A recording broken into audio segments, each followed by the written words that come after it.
Hi, இதோ கிளம்பிட்டேன். போடா, வேப்பலை எடுத்துகிட்டு போகிறேன். மணி 12 ஆகுது. எங்கே பேய் பிடிச்சிக்குமோன்னு வேப்பலை எடுத்துகிட்டு போகிறேன். நம்மளே ஒரு பேய் தான், இருந்தாலும் ஒரு பயம். எப்படி இருக்கீங்க எல்லாம்? சாப்பிட்டீங்களா? இன்னைக்கு மண்டே. ஹாஸ்பிட்டலில் வேலை செய்யும் போது தான் மண்டேனாலே ஜாலியாக இருக்கும். புது ஷிஃப்ட்டு, புது ஆளுங்க, புது ஹவுஸ் கீப்பிங், கோஆர்டினேட்டர் எல்லாமே புதுசாக மாறுவாங்க.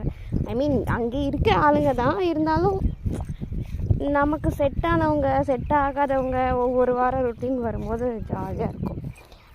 சரி, ஓகே. ஆஸ் யூஷுவல் மாடு நிழலில் கட்டலான்னு போகிறேன்.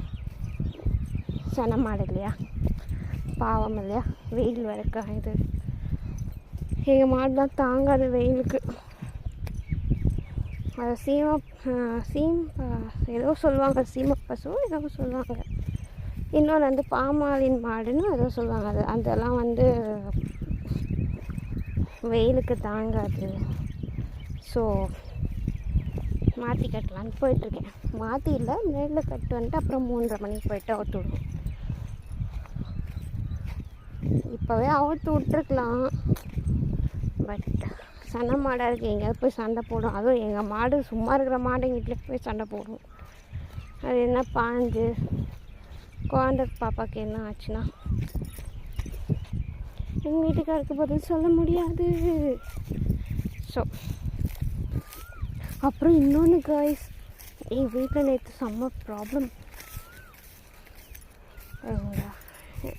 எனக்கு சொல்லலாமா இல்லையான்னு தெரியல. எங்கள் வீட்டு ஆளுங்களே யாராவது பார்த்துட்டாங்கன்னா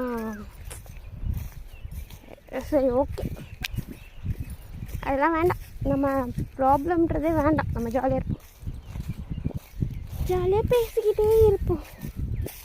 நீங்கள் பார்க்குறதுலாம் விதைக்கிற இப்போ இதெல்லாம் வெண்டைக்காய், கத்திரிக்காய்லாம் போட போகிறாங்க. நீங்கள் பார்க்குற நிலத்துலலாம் அப்படி இல்லை, கேழ்வரகு போடுவாங்க. இப்படி இல்லை, மாட்டுக்கு எதாவது வரைப்பாங்க, சோளம் அந்த மாதிரி. இல்லை தீவன பில்லு அதெல்லாம் ஏதாவது வரைப்பாங்க. அங்கே பாருங்கள், வைக்கலாம் எப்படி கொளுத்தி விட்ருக்காங்க. எங்கள் ஊர்லெல்லாம் வைக்க கிடைக்காம எப்படி அல்லாடுவோம் தெரியுமா? ஆனால் இந்த ஊரில் வைக்கலாம் அப்படியே தண்ணி ஊற்றி நிலத்துக்கு